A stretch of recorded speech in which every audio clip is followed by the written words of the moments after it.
जय श्री कृष्णा। आप सभी का मेरे इस चैनल पर बहुत बहुत स्वागत है। आज हम इस वीडियो में आप सबके लिए लेकर आए हैं मोक्षदा एकादशी की व्रत कथा। तो चलिए अब हम कथा शुरू करते हैं। एक समय युधिष्ठिर जी ने श्री कृष्ण भगवान से पूछा, हे देवेश्वर, मार्गशीर्ष मास के शुक्ल पक्ष में जो एकादशी होती है उसका क्या नाम है, कौन सी विधि है तथा उसमें किस देवता का पूजन किया जाता है? स्वामी, यह सब यथार्थ रूप से बताइए। श्री कृष्ण ने कहा, नृप श्रेष्ठ, मार्गशीर्ष मास के शुक्ल पक्ष की एकादशी का मैं वर्णन करता हूँ, जिसके श्रवण मात्र से वाजपेयी यज्ञ का फल मिलता है, जिसका नाम मोक्षदा एकादशी है, जो सब पापों का अपहरण करने वाली है। राजन, उस दिन यातना पूर्वक तुलसी की मंजरी तथा धूप दीप से भगवान दामोदर का पूजन करना चाहिए। पूर्व तक विधि से ही दशमी और एकादशी के नियम का पालन करना उचित है। मोक्षा एकादशी बड़े बड़े पातकों का नाश करने वाली है। उस दिन रात्रि में मेरी प्रसन्नता के लिए नित्य गीत और श्रुति के द्वारा जागरण करना चाहिए। जिसके पितर पापवश नीच योनि में पड़े हों, वह इसका पुण्य दान करने से मोक्ष को प्राप्त होते हैं। इसमें तनिक भी संदेह नहीं है। पूर्व काल की बात है, वैष्णवों से विषीभूत परम रमणीय चंपक नगर में वेखनास नामक राजा रहते थे। वह अपनी प्रजा का पुत्र के भांति पालन करते थे। इसी प्रकार राज्य करते हुए राजा ने एक दिन रात को स्वप्न में अपने पितरों को नीच योनि में पड़ा हुआ देखा। उन सबको इस अवस्था में देखकर राजा के मन में बड़ा विस्मय हुआ और प्रातः काल ब्राह्मणों से उन्होंने उस स्वप्न का सारा हाल कह सुनाया। राजा बोले, ब्राह्मणों, मैंने अपने पितरों को नरक में गिरा हुआ देखा है। वह बारंबार रोते हुए मुझसे यूं कह रहे थे कि तुम हमारे तनुज हो, इसलिए इस नरक समुद्र से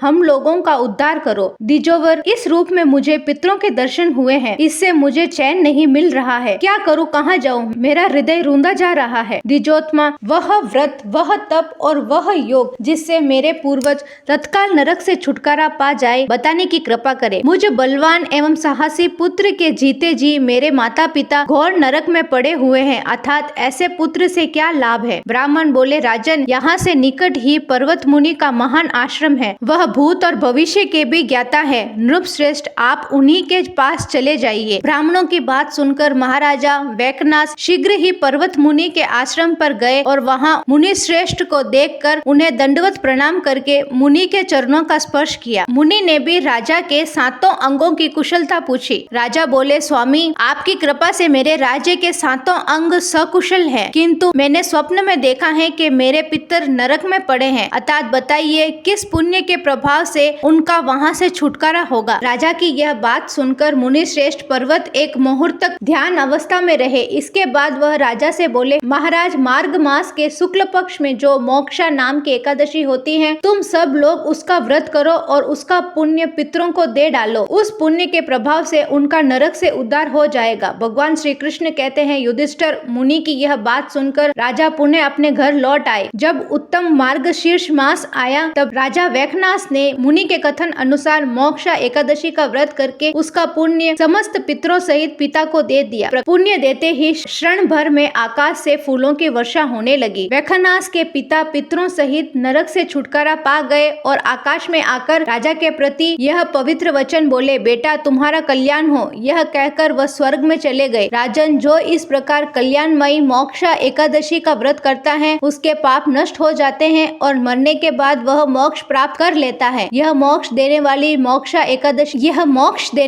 मोक्षा एकादशी मनुष्य के लिए चिंतामणि के समान समस्त कामनाओं को पूर्ण करने वाली है। इस महामाते को पढ़ने और सुनने से वाजपेयी यज्ञ का फल मिलता है। जय श्री कृष्ण। अगर आपको मेरी ये कहानी अच्छी लगे तो इसे लाइक करें, शेयर करें, चैनल को सब्सक्राइब करें और कमेंट में जय श्री कृष्ण लिखना ना भूलें।